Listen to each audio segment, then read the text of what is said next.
Welcome to the Young CPA Success Show. If you're a young accounting professional, this podcast is your ultimate guide to navigating your early career.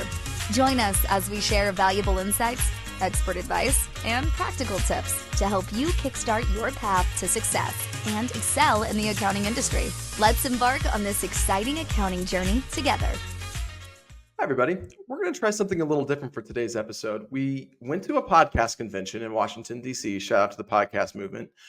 Really great time, but we learned some things that we want to kind of try. So we're going to play around with a different format for today's show. And we wanted to introduce some shorter form content to live on the YouTube channel. It'll probably live on the podcast feed as well, but kind of trying to pick some topics here and there that are good for young CPAs to know and learn about. But you don't have to spend 40 minutes listening to the episode. We're going to try to get in and out in 15 to 20 minutes, keep it on YouTube, have it sort of be kind of there in perpetuity for you to look back at as a resource. So first episode today, hopefully everybody likes it. It was really fun to record and an interesting topic that I'm personally very invested in, but wanted to give it a shot here. Our guest today is David Podell. He's with businessbenefitsconsultants.com.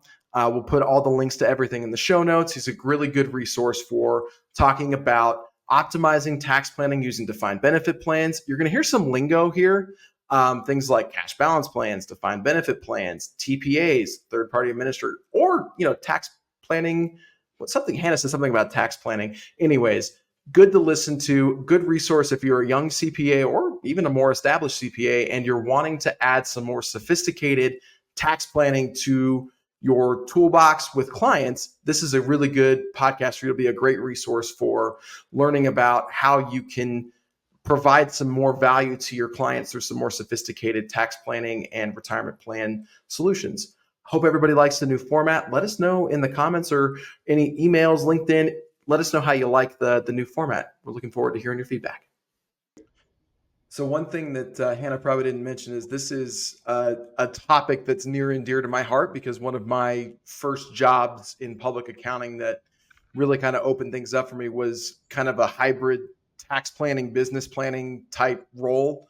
And we used defined benefit plans as a tool frequently. And I'm like, man, I would have thought that old school pension plans are gone, and they're not gone. They're still around. You can still use them, and they're still a very viable tool to use in the tax planning process. So quick question to get us started. What do people get wrong about defined benefit plans in terms of how we think about them? The answer that I would say on why they're not getting used rather than getting wrong is they're complex and no one really knows where to go to do it. So there's a few different outlets. The most popular is going to a financial advisor. Second is going to be to a third-party administrator.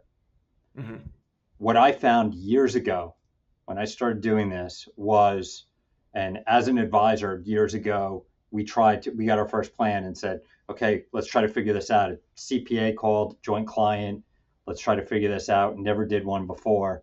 And I got a million different answers from a million different people and said, wow, this is a huge puzzle that nobody really knows and no one's putting it together in one piece. And if I can do that, we have a business here. I couldn't agree more with that because I was thinking back to the number of players that needed to be involved to do not just a defined benefit plan, but if you're matching that up with a defined contribution plan, so you're having like a combo plan in there, you've got to have a financial planner who's doing the investments. You've got to have a tax person who's figuring out the computation or the tax benefits of it.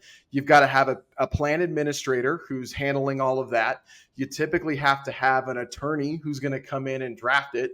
There's a lot of different players in that arena. And to your point, if you don't know where to go, you're going to look at it and say, I have no idea what to do or how to even start.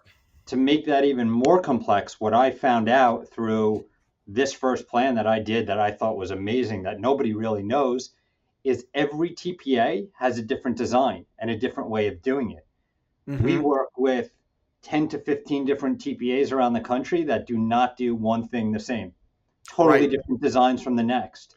And everyone says, how could that be? Because we just relate it to, in our minds, as a product like a 401 or an IRA or a SEP with a limit, and you throw money in a bucket when it's not. It's more of a formula that's created by a set of rules. And because of that, somebody can go directly to a TPA. We'll look at a plan that went directly to a TPA, and nothing against going direct to a TPA, but we'll look at it and say, oh, the efficiency to the owner is 85%. Let's look at this at another design. And now we're at 97% going, how is that possible? Or the limit, the amount that the person can put in could be double from another design. There's so many drastic differences.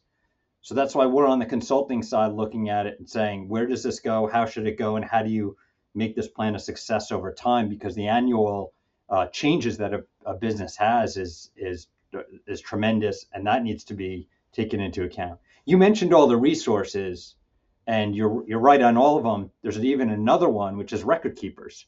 There's all these record keepers involved. So I'm going to preface the question that I'm going to ask with the fact that what I know about defined benefit plans came from Joey Kinney, who's in the room, because I, coming into my role, did not have much of any background. Like, it was baseline knowledge. So Joey has shared his knowledge with me. I guess my question is, from an advisory perspective, what are some trigger words that I should be listening for when I'm talking to clients just about general state of their business? At what point am I initiating the conversation to go down this path? Like, what am I listening for that would cue me into where this needs to be a part of the conversation? I'm paying too much in taxes. What else can I do? Right. Can we, I'm trying to push my revenue into the next year. I'm looking at buying more equipment, another truck, or something personally to increase my expenses so I have to pay less in taxes. Those are all great trigger words, because that's the person that has those additional funds that is looking to the tax planner to say, show me something that not everybody has, that not anyone knows about, that is off the shelf. Don't show me another 401k plan. That's not going to move my tax needle. Show me something that has a strategy that can be used to where I can see a 6-figure tax benefit from it. And that's what these do. They're extremely powerful. And a lot of people really just aren't recommending them or looking at them, generally because they don't know where to go. They don't know who's the person, company, or place that's going to put all this together, and that starts to get scary. Yeah, Hannah, there's a couple more things too that I think of when I think of trigger words. One that was prevalent for us was, I'm looking at selling my business in the next couple of years. Is there anything I can do to help structure my taxes in a more beneficial way? We use defined benefit plans for that all the time.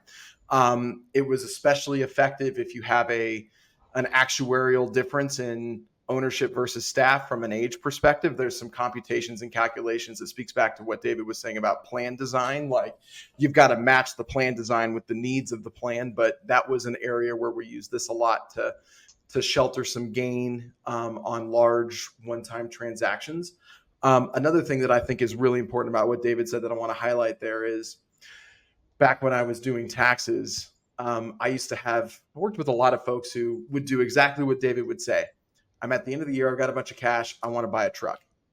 And my response was, well, why do you want to buy a truck? Well, I don't want to pay taxes. And I'm like, well, why don't you just give me $50,000? I'll give you 20 back. That makes sense, right? No.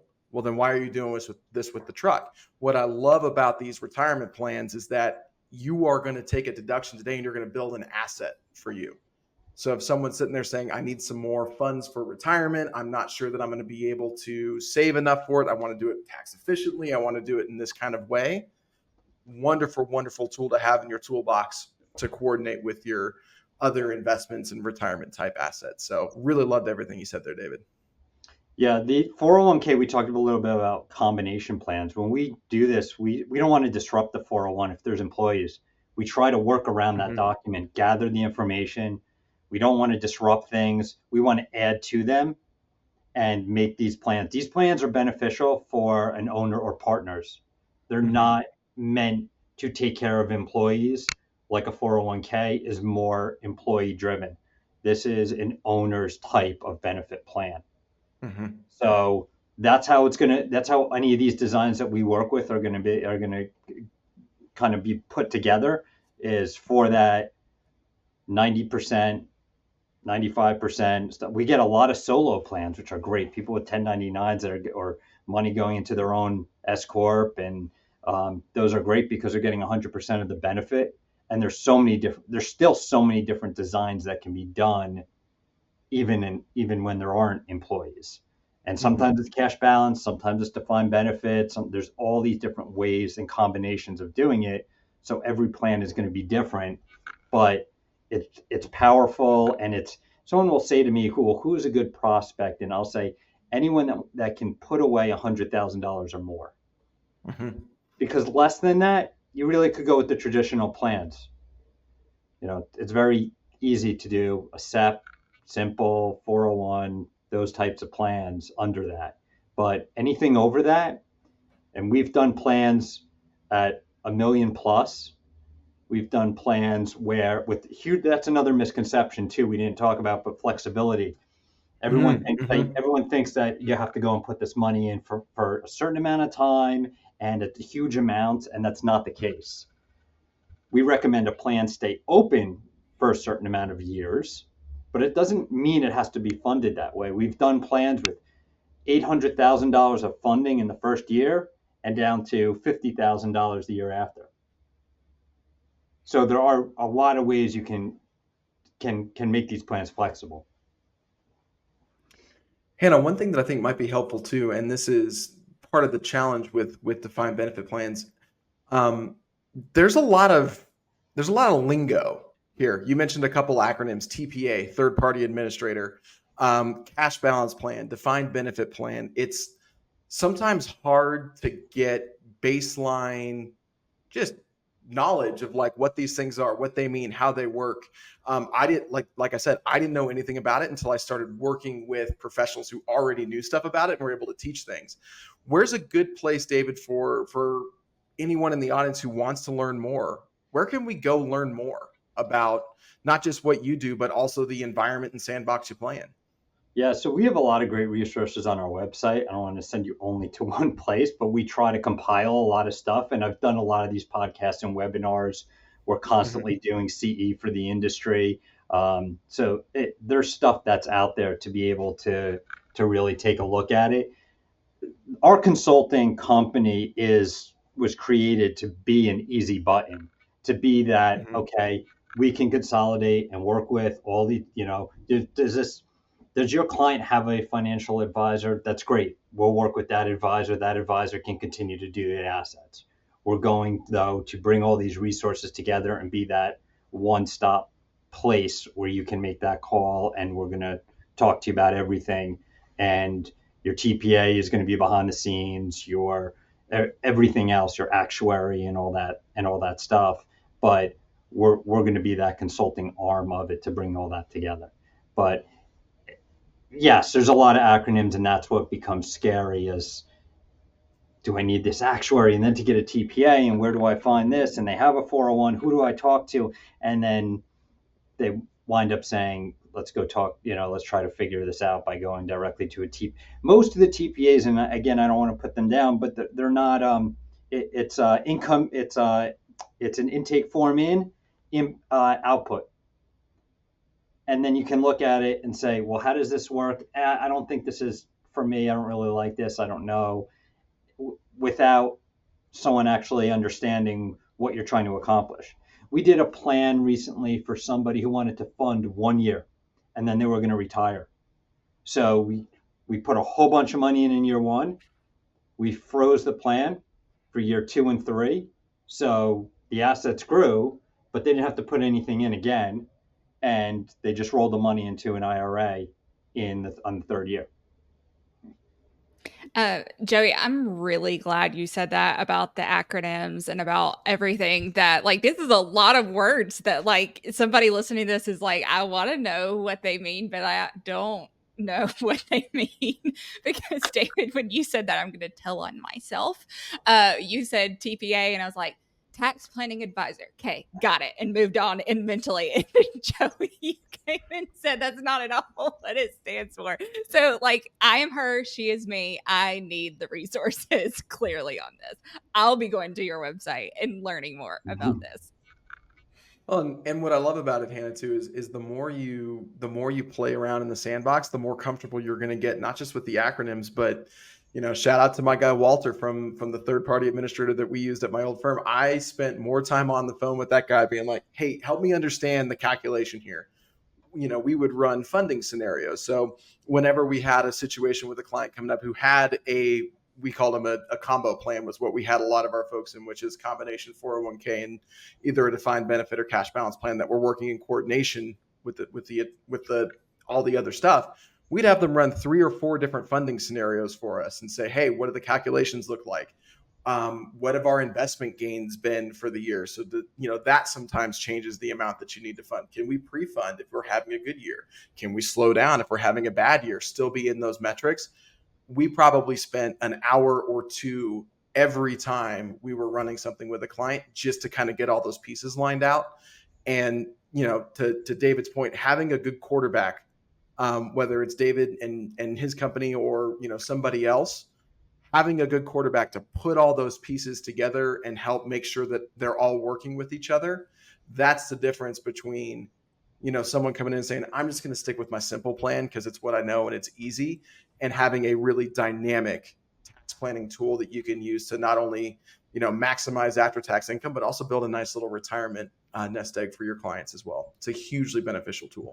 All the action items that you just described and the time that you spent with the actuary or administrator on that. What's so great about that is that's advisory work, right? Mm-hmm.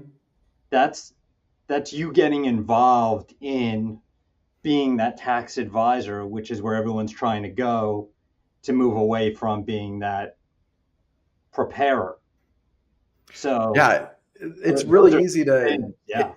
It's easy to sit there and tell a client, yeah, I know you paid me $20,000 this year to do this, but I just saved you 90 in taxes. It's a really easy value proposition to sell to your clients for sure. And most of the referrals that we get from CPAs are from people that are charging their clients in some way, some kind of advisory fee to go and bring them a sophisticated tool that's going to reduce their taxes. And they'll bring us in on a Zoom and say, let's get on this. Let's go through this together. Let's talk about the business. Let's talk about the next few years and what we're trying to accomplish and the design and all that. And we try to really make it super simple, because if people get into the mechanics of these things, like anything else, it makes your brain hurt. Yeah. Yeah. I told Walter, I was like, I don't want to know the calculation. I don't need to know, you're going to break my brain. Just tell me what I need to know. Give me the scenarios. Tell me what I'm going to need to pay, and we'll go from there. But no, that's that third-party administrator, huge. All the advisors really are big in coordination. David, I know we're going to wrap up here soon, so I wanted to ask a quick question and see if you could kind of tie a nice little bow. My guy Scott Van Pelt from SportsCenter has this thing, one big thing, right? What's one big thing that someone who's listening to this for the first time, who's maybe just heard the term cash balance plan or defined benefit plan, what's one big thing that they can take away from this today that would be your call to action for them? So for your audience, I would say take a look at your clients that fit those buzzwords that we spoke to before. I'm paying too much in taxes, and you know your client, so you know what's there, and are they able to put additional amounts away? And if you feel that they are, then that's really where they should take action and say, let's talk about this. Reach out to us. Let's get a proposal and start looking to see where that fits. And if it's start to learn about it and just dive into it. They don't have to include the client. They don't have to do that with us. They can just contact us and say, I have this case. I want to talk through it. Does this fit? And I mean, we get some super complex stuff where there's all these different entities and we're trying to figure out control groups and affiliated service, all these things that we didn't talk about. But and then there's the simple things, and it can be either of those, but that we all learn by doing. So right. If you go and take a look at what client could be a possible fit, then let's go and see if this strategy works. You're just going to add huge value by coming back and saying, we could do this. You could increase your retirement benefit, take money out of the business pre-tax, and I'm going to save you this on your taxes. That's hugely beneficial. And it's, the call to action there. Get in the game. Take a look, ask some questions, work with David. David, how can we best get in touch with you? What's the best way to learn more about you, your business, get in touch, all the things you mentioned today? I believe our stuff is in the show notes, but Business Benefits Consultants, you go to our site, everything's on there. Email address is on there, everything, contact information. Happy for anyone in our team to get on a call and talk through any cases. We don't need to go straight to let's get an intake form and all that. We can talk through and answer some questions first for any of the listeners to say, this is why this is going to be a good fit, or here's something else someone might want to do. Awesome. Well, thank you so much for coming to the show. I feel a little bit smarter than I did whenever I came on the show earlier. So I think that was a success. So thanks so much for joining us. Thanks for having me. If you're a young CPA looking to develop in their careers, we're always looking for great people. Visit our website for remote work opportunities with Summit Virtual CFO, or find all our open positions at Anders CPAs and Advisors.